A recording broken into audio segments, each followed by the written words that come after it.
Okay. Thank you. Yeah, I think we can go ahead and start, Alyssa. All right. So I just want to welcome everybody and thank you for spending your lunch hour or near lunch hour with us. I'm Dr. Ruth Oots Moore, and I am a full-time faculty member, associate professor with the Chicago School. I've been with the Chicago School about, I don't know, I've lost count, 6 years. I've been a clinical mental health counselor for about I lost count, 26 years or so, and a counselor educator for 20 years. My area of specialty is counseling children and adolescents, particularly those who've experienced abuse and trauma. So when you're working with children, you work with families, and when you work with families, you encounter a lot of diversity. So we're going to talk about that today. So I've worked in a variety of practice settings, from inpatient, residential, private practice, schools, those types of things. And it's my honor and pleasure to be presenting today with Alyssa. And Alyssa is going to introduce herself and kind of give you some background on what prompted her interest in this topic. All right. Hi, everyone. Thank you so much for being here. As Dr. Moore said, my name is Alyssa Diggs, and sorry, hold on, sound issue. Okay, perfect. So I'm a first-year student in the Clinical Mental Health Master's Program at the Chicago School. Previously, in my first master's program, I did a lot of research on mental health in creative settings and educational settings. And I developed an interest in this topic sort of from a personal point of view. My extended family has a lot of very conservative religious beliefs, and I've seen throughout my life how that has impacted their feelings on mental health and seeking mental health treatment. So let's jump in. So our learning objectives today are to name 2 specific reasons why clients might be reluctant to seek mental health treatment due to stigma, to describe and give an example of how someone's religious background can be a potential risk factor seeking mental health, and to discuss 2 ethical codes that would be relevant in working with clients from diverse religious groups. So our overview today, just to give you an idea of what we're going to cover. First, we're going to talk about mental health stigma, general mental health stigma in our society. Then we're going to dig into religion and mental health and the interplay there. Then we're going to look specifically at religious mental health stigma. And then as part of that, we're going to look at the presenting issues that may come up in counseling and the possibility for resistance that counselors may face when working with these populations. And then Dr. Moore is going to lead us in a reflection about your brick wall. I'm going to look at the ethical considerations, and then Dr. Moore will lead us in one more reflection about your cultural lens, and then we'll have some time at the end for a Q&A. So let's look at general mental health stigma. So public stigma is the devaluing, disgracing, and disfavoring by the general public of individuals with mental illness. So most of us are probably familiar with this, but it can look like being passed over for a promotion, or it can look like having your ability to work, go to school, hold meaningful relationships, parent called into question because of a mental illness diagnosis. And then there's also self-stigma. So this is when we internalize those beliefs that individuals who use mental health services or are diagnosed with mental illnesses will be denigrated by society. So this can look like someone who's experiencing mental health challenges, not asking for help or seeking out counseling in fear of being judged or discriminated against. And let's quickly look at the impact of stigma. So stigma can cause, especially that internalized stigma, can cause shame, self-blame, and a real decrease in self-worth and self-esteem. And then when we look at stigmatized clients in a mental health setting, they're far less likely to even acknowledge that they're experiencing mental health concerns in the first place. And then once they do acknowledge that, they're a lot less likely to seek out mental health care and complete treatment if they do seek out treatment and comply with prescribed medications. So we're going to look at religion and mental health now. And before we get started, I just want to acknowledge we know this is an incredibly nuanced subject, and because of time limitations and whatnot, we had to kind of zoom out a little bit and make some generalizations. So we know that religion as a whole and different denominations and different, even church communities, aren't monolithic and they don't share the same beliefs. But this is based on the current research that's out there.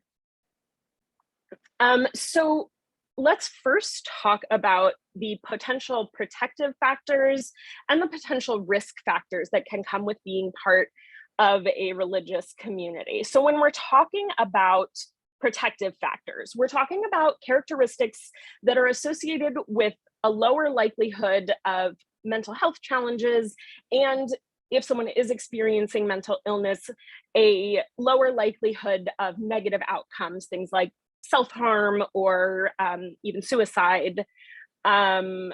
So in terms of those protective factors, those things that bolster our mental health and wellness, if you could just take a second and think of those potential protective factors and put it in the chat, put some of your ideas in the chat, and we'll see kind of what we come up with. So take a moment to think on that.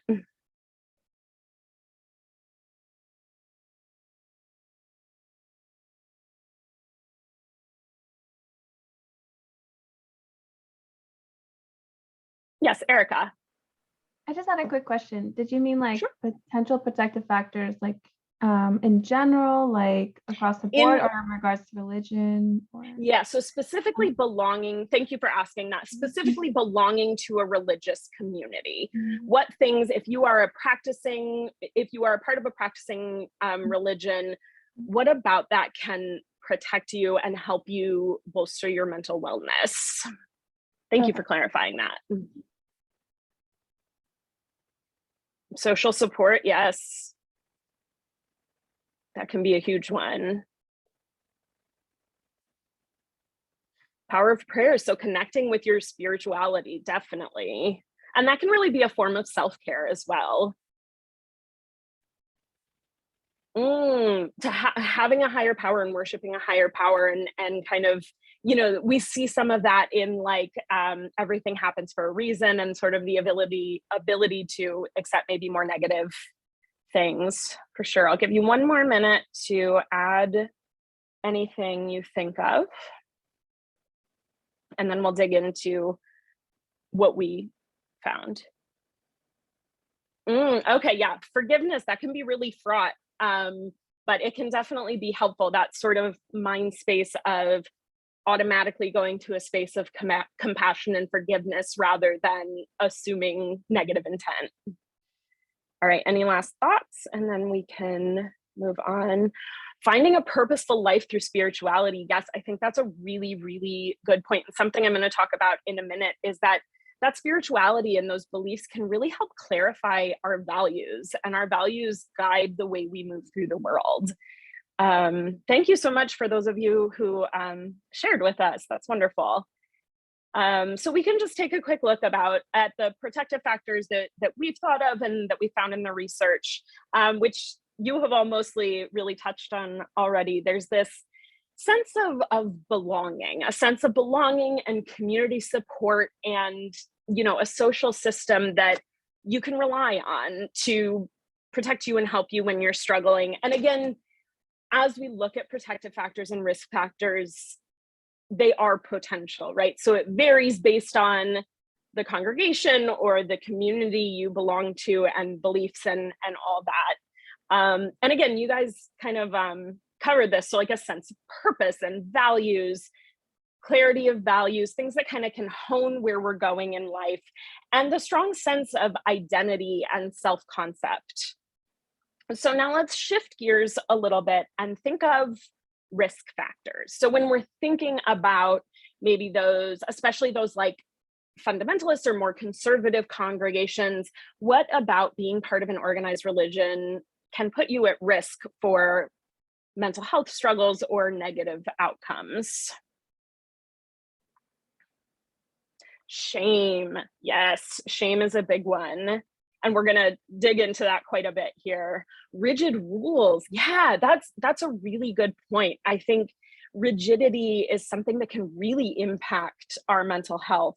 Victim blaming, so along with that blame, that shame, that taking personal responsibility, even when it's not your fault. Give you another moment here.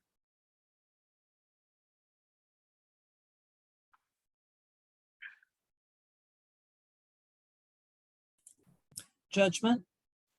Judgment, yes, definitely. And that's judgment from the outside as well as that internal judgment that's based on, you know, everything else going on around you.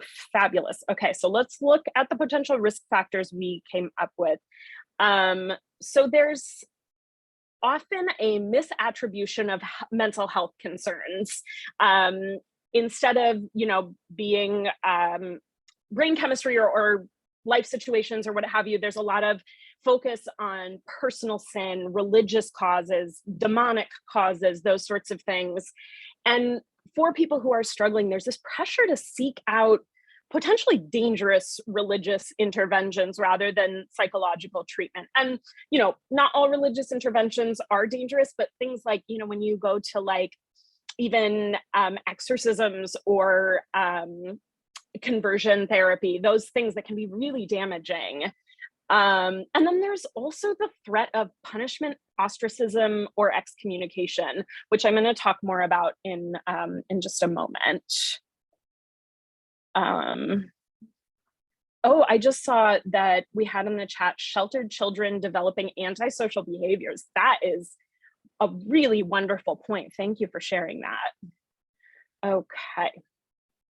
So let's look at the impact of religious mental health stigma.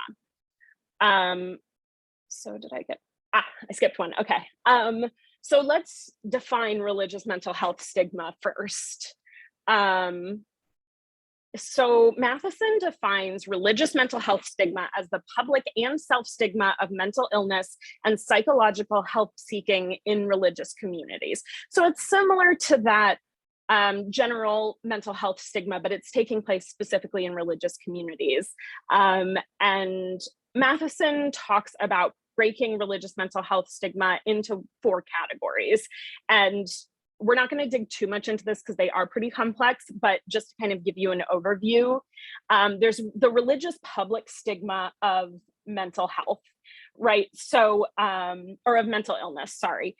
So that can be, again, you know, we're talking about the demonic nature. That can be praying the demons out rather than getting psychological help. You know, I knew someone who suffered from or was eventually diagnosed with schizophrenia, and rather than helping her seek out mental health care or medication or any of those things, her mother called the church prayer tree and asked them to all, you know, pray the devil out of her and things like that. And it wound up having some really negative impacts on her mental health, but for obvious reasons. And it was a long time before she got treatment. Then there's the religious public stigma of psychological help seeking. So this can look like, you know, you're just not praying enough. You don't need therapy. You need to go to church more often, things like that, which can cause that shame and blame, like was mentioned earlier. And then there's the religious self-stigma of mental illness, which is that internalized version of the stigma of mental illness. So things that, again, that internalized shame and self-blame, and this thinking that like any mental health struggles are punishment for sin or not praying enough or not worshiping enough, things like that. And then finally, it's the religious we have the religious self-stigma of psychological help seeking, which is, again, that internalized, you know, fear of being ostracized or being punished if you seek out care. And this really deep-seated kind of overarching idea that good religious people don't need therapy. So let's look at the impact of religious mental health stigma. And some of it is very similar to the impact of general stigma. But religious mental health stigma, it centers around morality, sin, the perceived religious and spiritual causes and treatments of mental illness. It emphasizes blame on the individual for sinning, straying from the holy path, not worshiping correctly or often enough. And then there's the threat of religious punishment, ostracism, or excommunication. And if you are someone who belongs, especially to a very insular religious community, the fear of being cast out can call your whole identity and social system into question. And that's really scary, especially if you're someone who's already suffering from depression or bipolar disorder. And then the final thing here is conformity is often valued over personal wellness. So this can look like someone, a woman in an abusive marriage who being married is such an important part of their religion that they don't want to leave because that conformity is more valued. And Dr. Moore, I'll let you jump in on presenting issues here. So one of the things that is important to note is like how might these clients present in counseling? What issues might they, where might we see this religious stigma peak to the point that it negatively impacts the client? In private practice and in my practice, mental health agencies and all of that, divorce is a big one. That there's a lot of stigma around divorce in religious communities, and that's across various religions. That divorce is taboo. It's not something that you do. You get married, you stay married. So a lot of times clients might come in, so they might present with depression, but the root of that might be that they are in an unhappy marriage and they want a divorce, or don't want to stay, but they can't get divorced and feeling stuck or trapped. So divorce is a big area where I see this a lot. Unwanted pregnancy, there are a lot of obviously religious beliefs and things around that of what should be done with an unwanted pregnancy, but that a lot of times clients may come in with very strong feelings of, hey, I don't want this pregnancy, but I don't my religious beliefs say I can't have an abortion, but I don't want to have a baby and put it up for adoption. So we can see that a lot, those religious concerns coming in. Sexual intimacy with couples, that a lot of times that there's that expectation of, what is supposed to happen, that your role, I see that with gender roles, that it's like, oh no, I'm the husband and you're the wife and we're supposed to do this. And that can cause, some religious angst around that. And even with things like birth control, of whether we take birth control or we don't take birth control, and all of that plays a role in couples counseling. Sexual orientation, we certainly see that a lot. Alyssa mentioned conversion therapy. I've seen a lot of adolescents that come into therapy and are presenting with gender identity issues and are afraid to come out to parents because for fear of religious consequences from the parents due to religious reasons. And gender identity, same type of thing, of that exploring gender identity and not feeling accepted or heard because of those religious values that no, you're born this way and this is who you are, and not understanding what the client is feeling.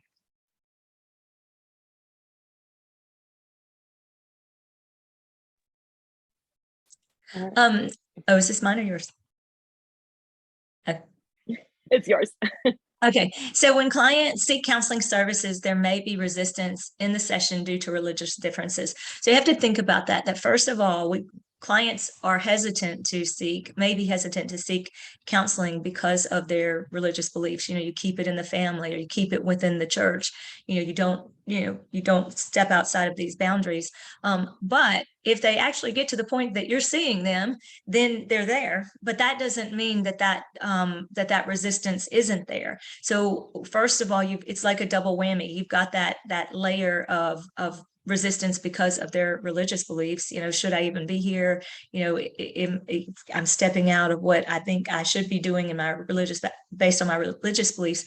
But then also for that client, what's it like to work with a counselor who could have different religious beliefs, or not knowing and going in that, hey, I'm a Muslim client and I don't know if you're Muslim or not, or I'm Jehovah's Witness and I don't know if you're Jehovah's Witness or not. And are you going to understand me and my religious beliefs and be able to respect those beliefs.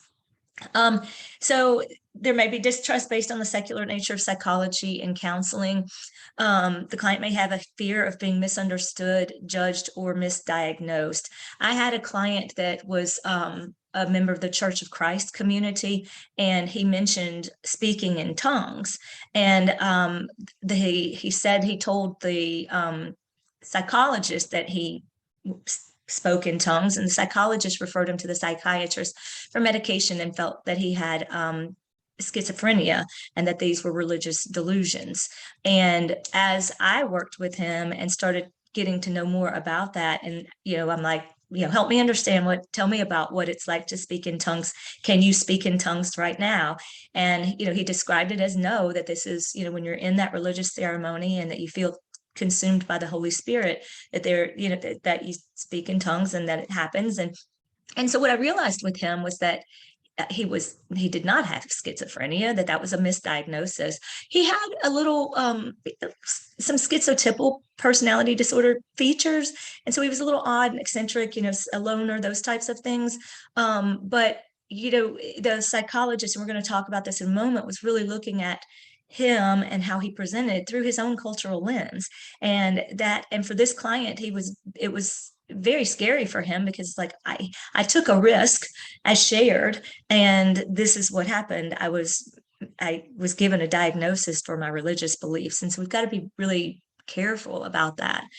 And due to the emphasis on personal responsibility, sin, and blame, religious stigma can trigger feelings of shame. And we've mentioned that may impact the counselor and client relationship. So one thing, Alyssa mentioned protective factors earlier, that religion does offer protective factors, that sense of community. It can, a lot of benefits to having a religious community. So we don't want to wipe away their religious beliefs, and we don't want to insult their religious beliefs. I mean, what do you mean that the man is the head of household? What do you mean that, that you stay married? Because, so we don't want to erase their religious beliefs, but we do have to help them kind of find that balance, that when they are feeling that sense of shame and stigma, how can we help them find balance? I had a family that I was working with, well, actually 2 children in therapy for, parents were going through a high conflict divorce, and they were members of the Jehovah's Witness community. And the mother actually filed for divorce, which is not something that you're supposed to do in Jehovah's Witness religion. And she also decided to leave the religion, which is also not something. So the father was making comments to the children like, your mother's not going to have everlasting life. He was making, and he was saying a lot of things to alienate the mother from the children, to the point that the 14-year-old during visitation he spit in his mother's face. I mean, we're talking severe alienation. So we went to court, and this all came up about what the children had disclosed and all of these things. And so the father came in for a session with me, and he said, because the court was really looking negatively at the father for his alienating behaviors. And he said, I don't think anyone understands. And he's like, I don't think you understand. And he's like, I don't think you understand. He must have said it 4 times. And I said, well, I'm here for you to help me understand. Help me understand.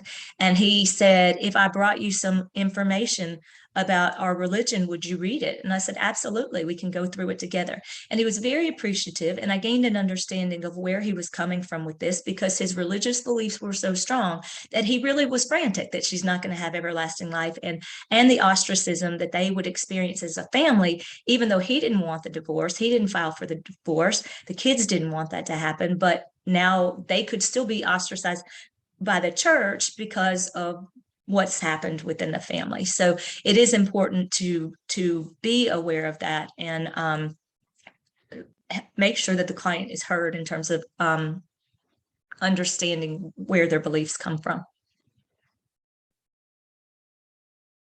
So I wanted to just take a moment and have you think about for a moment your brick wall, because I talk about a lot of times in counseling that sometimes we feel like, have you ever had a client where you feel like, man, I'm hitting a brick wall? Like no matter what I do, I don't feel like this session's productive. Like I'm feeling this tension, I'm feeling this barrier. I don't feel like we're connecting. And that happens. And particularly can happen when you're working with individuals who maybe have a different religious background than your own. So I wanted to take a moment and have you think about your own brick wall. What beliefs, biases, personality traits do you possess that might impact your relationship with your client? And to think about what you will do to break down your walls. So just take a moment. You can jot it down, think about it. If you want to share, we'll take a couple minutes to do that. And if anyone wants to share, you can. You don't have to. I know that these are kind of, when you do these personal reflections, you might not want to share what your biases are or your personality traits, but feel free to do that. But I'd like for you to have that experience and just kind of process your own, like what do I bring to the table that could negatively impact the counselor-client relationship.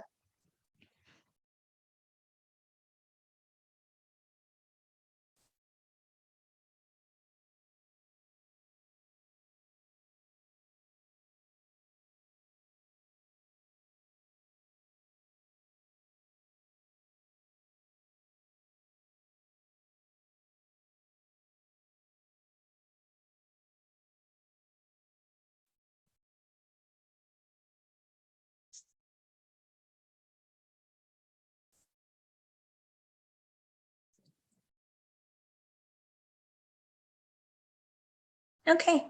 Does anyone want to share?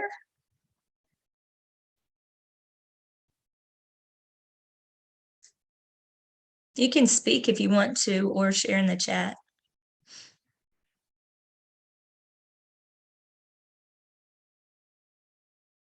Nobody wants to share.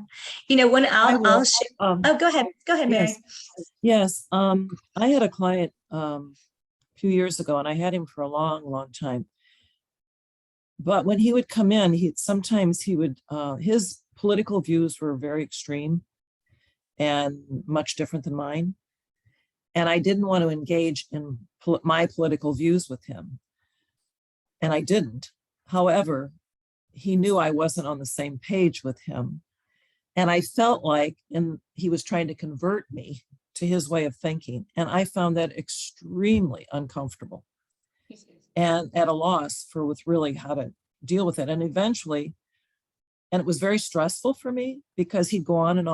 And I eventually said to him, I think this is a topic we need to not discuss. And if it is something you do want to discuss, I believe you should see someone else for this particular topic. Because I was just finding myself being so riled up about it. Mm-hmm. So I guess that was my brick wall.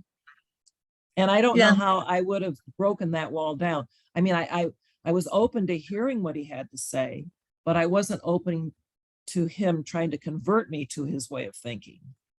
Mm-hmm. If you can see the difference. Yeah, that's a great point that, as counselors, we're here to listen. Yes. But just like I'm not going to try to convince a client to change their religious beliefs, No. and it's the same that it can create an uncomfortable situation. Did you say that to him? I'm just curious of like, I feel like, because sometimes addressing the elephant in the room can be helpful, saying, I have no problem listening to what you, to your beliefs. So even with that, you still hit the brick wall. Yes. It was like he was almost obsessed with converting me to his way of thinking. And it was just extremely uncomfortable. And I'd known him for a long time. And so there was a comfort with whatever he wanted to talk about was fine with me. But when it changed to the political extreme views he had and feeling like it was more of trying to be a conversion than let me just talk about it, I was just very uncomfortable. Mm-hmm. Well, thank you for sharing. Go ahead. Thank you.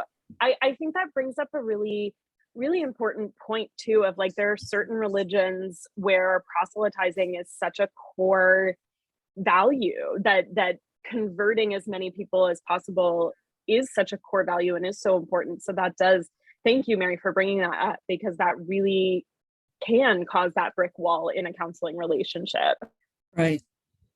And I was one of the things that I jotted down in terms of my own brick wall is, and I have to keep this in check but especially earlier in my career, is that it's my own fear of when someone is of a different religious background than my own, that I get worried that I'm going to say something wrong or say something that's offensive and not know, because certainly, I can have one Muslim client and their religious perceptions look one way, and I can have another Muslim client that have different beliefs or see things from a different perspective as well. So there is variability even across, the same religions. And so I would worry a lot of getting it right or not getting it right. But Right. for me to break down my wall, I had to just get training and try to learn more about different religious backgrounds, but also ask, and not be afraid to ask, hey, I don't know much about your religion, but I'm here and I'm willing to learn. What do I need to know that might help me, with this? So, yeah. So thank you. Does anyone else have anything that they want to share, or we can move on to the next slide?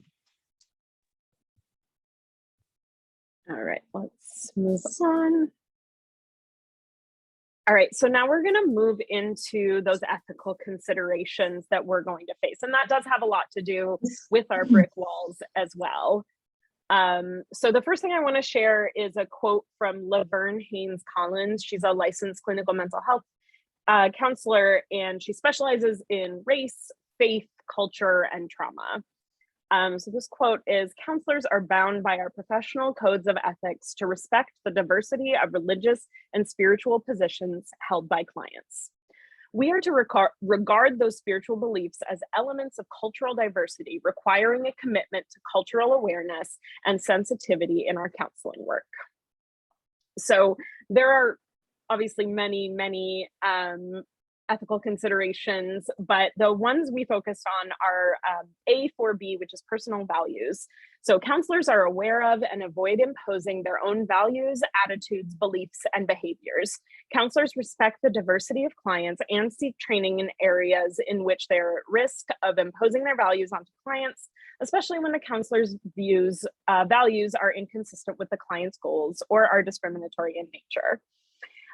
So kind of why this is important for folks who are more religious beliefs can often dictate personal values. So they're relying on religious texts and faith leaders to guide their values and beliefs, and that is deeply, deeply personal. And we talked about this a little bit earlier in resistance. There is this fear of, there's this risk of alienation if we are imposing our own values or we're not attempting to understand the client's beliefs. Again, because as we touched on earlier, there is this mistrust of non-religious based counseling and this fear of misdiagnosis or being misunderstood. So how can we bridge that gap and make sure we're being conscious of that?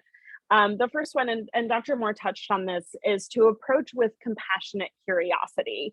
So, we want to try to understand why their beliefs are important to them and what role specifically religion plays in their lives and what they actually personally believe. And we want to ask open-ended questions rather than making assumptions, which we all do as counselors. And this one can work for some people, maybe not for others, but researching the client's religion outside of the session. And again, like we touched on earlier, no religion is monolithic. So, even two people who belong to the same community or same religion, they're not going to believe the same things probably. So research it, but also use that as sort of a context rather than dictating what they believe. And we talked about this a lot, practicing self-reflection, and really try to find common ground. Maybe your beliefs aren't exactly the same, but maybe there are some shared values. And we should try not to directly challenge the client's religious beliefs unless it is absolutely necessary, which I'm going to talk about a little bit more in a moment. But cases in which it would be really necessary is if they're in danger or they're a danger to themselves or others, or if they really need medication or more comprehensive care. And then the second ethical consideration we're going to talk about is E5B, which is cultural sensitivity. So counselors recognize that culture affects the manner in which clients' problems are defined and experienced. Clients' socioeconomic and cultural experiences are considered when diagnosing mental disorders. So it can be really difficult to differentiate religious beliefs, like speaking in tongues, like Dr. Moore, you touched on, from pathological sources of distress. So what is what is a belief versus what is, if they believe God is speaking to them, is that a belief or is that kind of a symptom?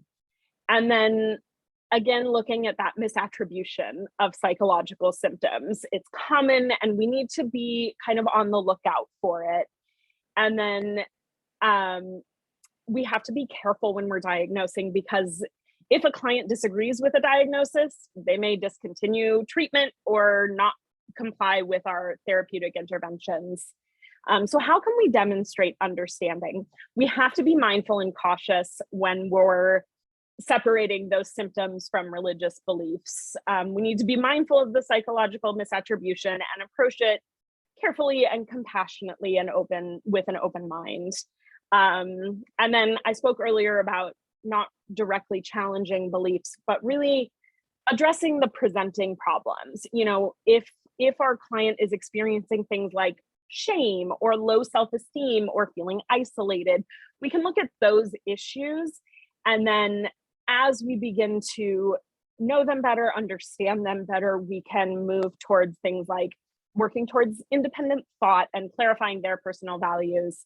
And then finally, this is what we talked about much earlier.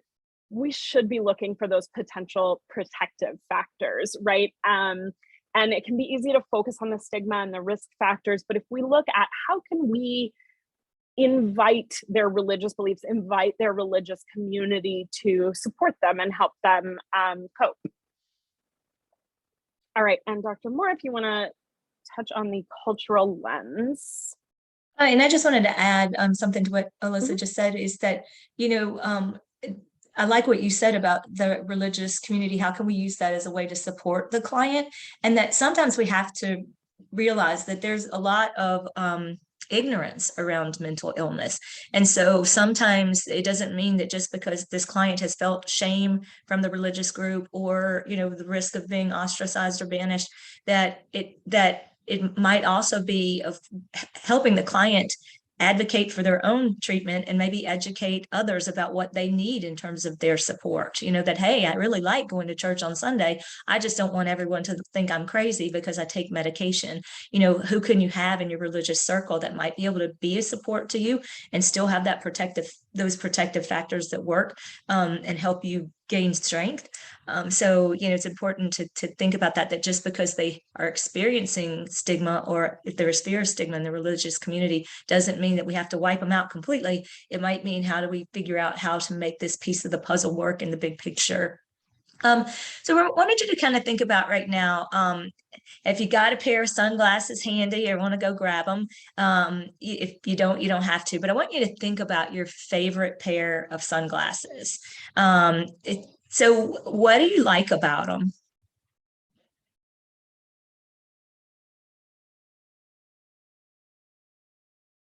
Anybody want to pop in the chat what you like about your sunglasses?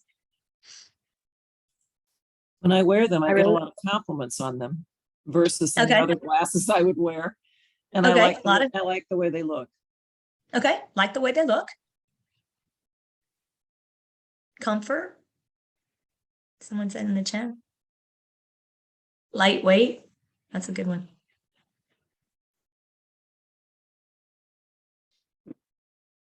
I can see everything in an orange tint. I like the way mine fit my face. And mine are really big and round, so they cover everything. Nice. I've been told a lot of times that I have a small head, and so I have a hard time finding sunglasses that don't fall off my face. So I like, the way that they fit. So I want you to think about what would happen if somebody took your favorite pair of sunglasses in by mistake and you got their pair of sunglasses. So there's no orange tint that you love, you're not getting any compliments on it. They're falling off my face. How would that feel to you Wait, if you've ever put I have to interject and say, Stacy, your husband likes his sunglasses because he's the Terminator. Amazing. Love that. That's funny. Thank you for sharing that. So how might that look differently if you had a different pair of glasses?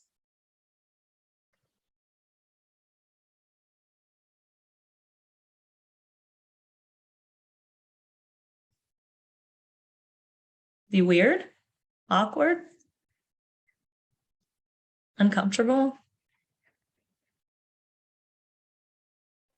I wouldn't I would like worry it if they'd be like, oh, I'm sorry. no, go ahead, Mary. I wouldn't like it if I lost them or someone, took them by mistake. I do have other glasses and I walk a lot. So some glasses are because they're a better tint on the lens for the sun. They're more practical. I just wouldn't like it as well. Mm-hmm. My husband bought me a pair of really nice sunglasses, and I hate them because they look weird on my face. Somebody wrote the functionality because mine are prescription. Okay, yeah, functionality is another. So as we think about this, a lot of times we talk about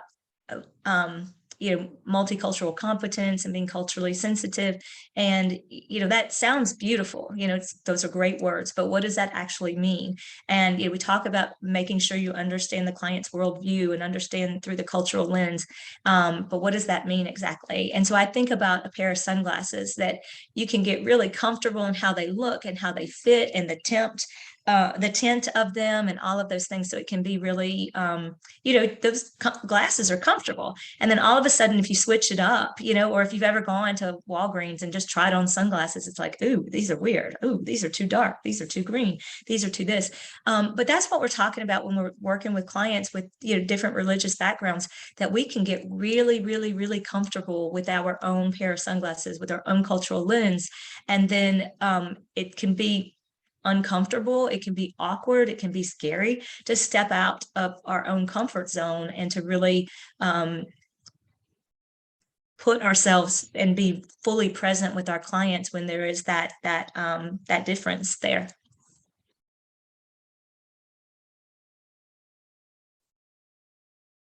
Okay, and we have, here we go.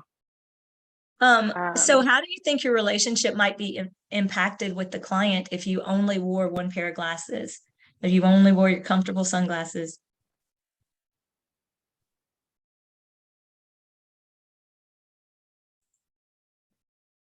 Well, I really wouldn't be there for them. It would be more about my comfort, and it's not my session, it's their session. So I would need to try to be into their world instead of my world. That's an excellent point, that it becomes all about you and not them. Any other thoughts?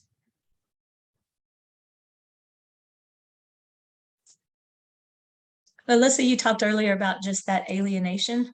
And I think that certainly that the client will feel that alienation, that there will be that lack of connection, because it's like, I don't feel like you're understanding me. I don't feel like you're hearing me.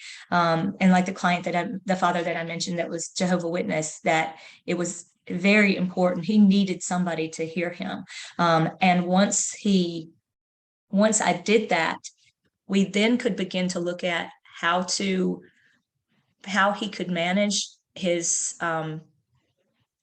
resentment and things to where it didn't impact the children, while also still respecting his religious beliefs. But he could not get past the alienating behaviors until he felt that somebody was understanding his religious beliefs. And so I also want to pose one more question, and this can be answered by anyone, and maybe Dr. Marie will want to touch on it, but I know many of us here are students. We're not counselors yet. So as we move through our program, as we move through our internships and practica and residencies, how can we practice this, especially if this is something that's new for us? How can we practice this skill of looking through other lenses.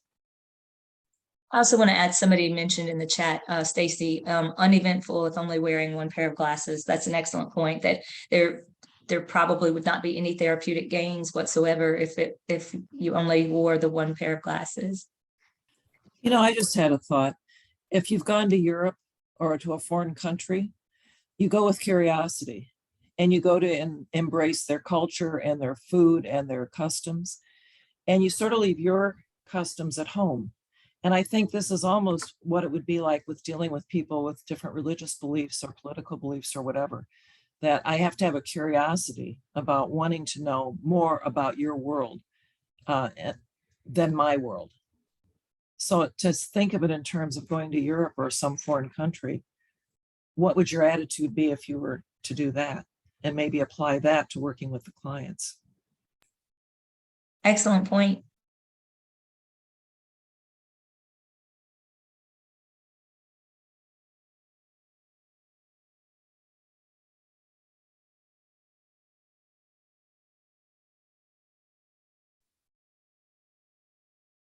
So someone wrote in the chat, I think putting ourselves in uncomfortable situations, for example, going to visit a different church or having uncomfortable conversations about religion without feeling pressure to convert. That's an excellent comment, Erica. Thank you. Putting yourself in those situations. Yeah, and really stepping outside our comfort zones with an open mind and trying to understand that.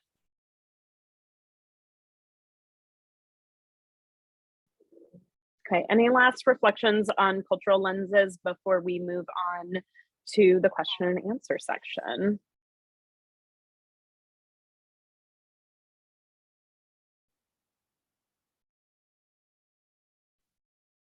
Okay, let's move into that. So this is a Q&A. If you have any questions, reflections, or thoughts, we've got a few minutes here that we can open for discussion. And you can call out, raise your hand, or put it in the chat.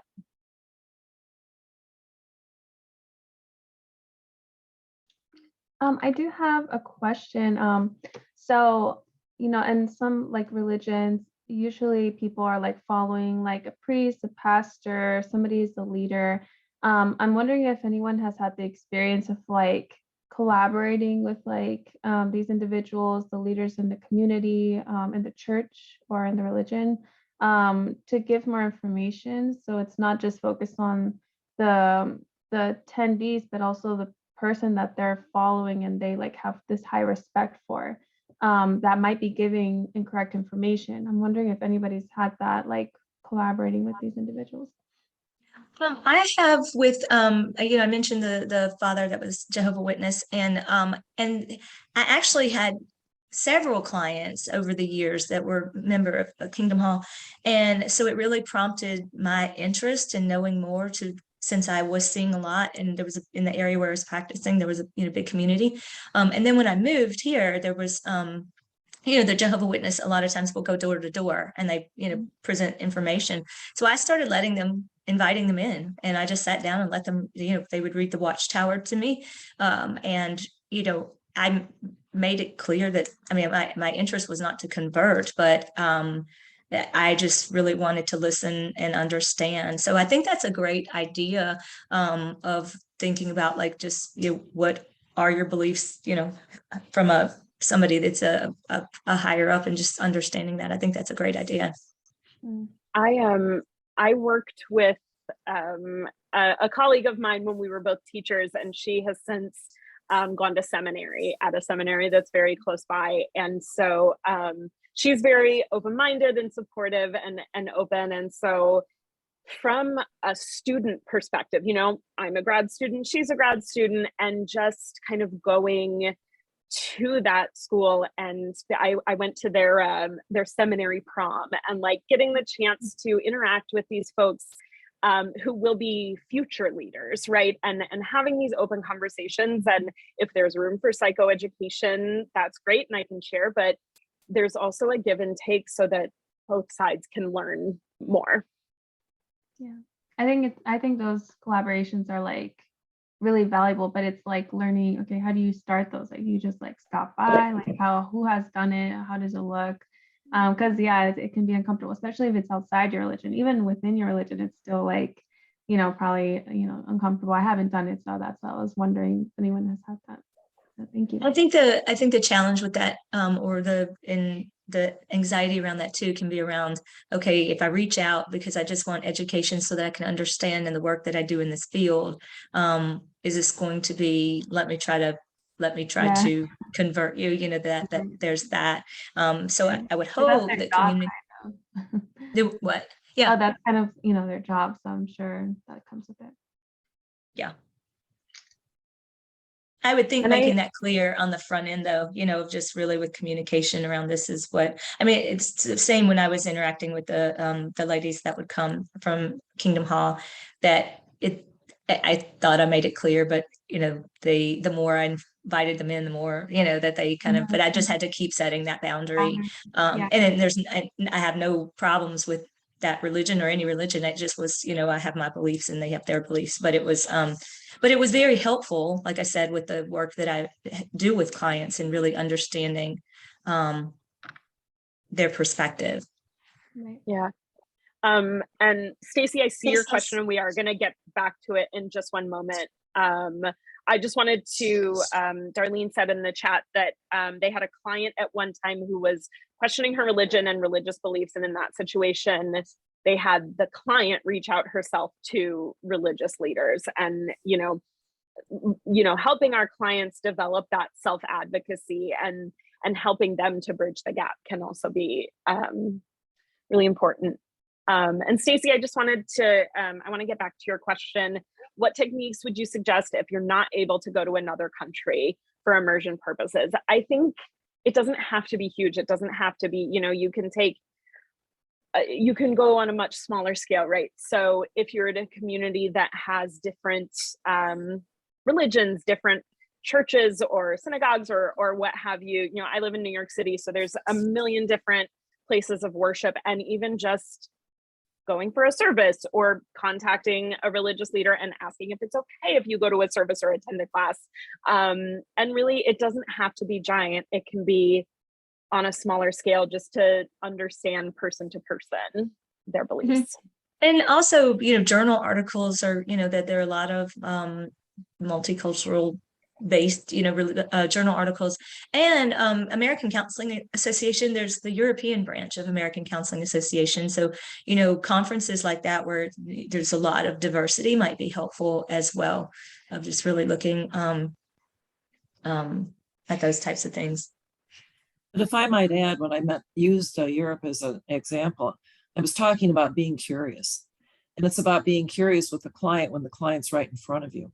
So if we approach the client as if we are in a foreign country, then I'm asking them, tell me more. And I'm curious about what your religion is, or what your background is, or what your beliefs are. So it can start right there in the office. Yeah, I agree, Mary. I think that's a really great point. Okay, well, I think we're getting close to time. I want to thank you all for being with us today. And Alyssa, I want to thank you for doing such a great job of sharing information. So if you don't have any other questions, we'll go ahead. I know that the closing session, I think, is coming up. Oh, wait, let me see. Two new messages. Somebody had has anyone had to refer a client to another counselor because of religious differences that the client is uncomfortable with? I haven't, though. A lot of times what comes up with clients, they'll ask me like, are you a Christian, or what are your religious beliefs? And I say to them, I'm curious, what's prompting this question? Because a lot of times it's really more about, are you going to be able to understand me? So I've not had that challenge, because I do so much on the front end to ensure that therapeutic relationship is built, and that a lot of times that might take longer than what, I might have a client that comes in and we hit it off right off the bat, and we're a working relationship, right off the bat. But that with clients that are diverse, that religious differences or whatever, that they might be slower to warm up. So I have to be really patient with that process and meet them where they are. Evaluation link. Serena, do we have an evaluation link? Yep, I'll add that to the chat right now. Okay. All right. Well, thank you all. We're going to have the evaluation link in the chat. I hope you all have a wonderful rest of the day. And thank you for coming and joining us. Thank you all so much for attending. It was really wonderful to listen to your reflections.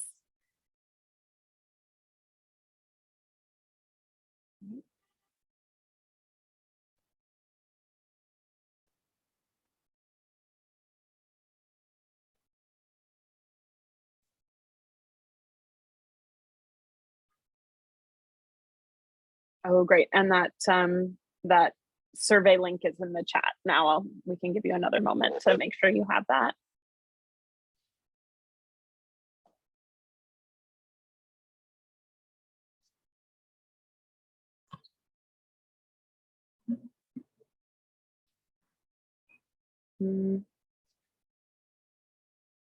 I'm not sure if this is the right. I just clicked on the link to peek at it. It has a different. I just clicked on it. Yeah, I clicked on that too. Yeah, So different.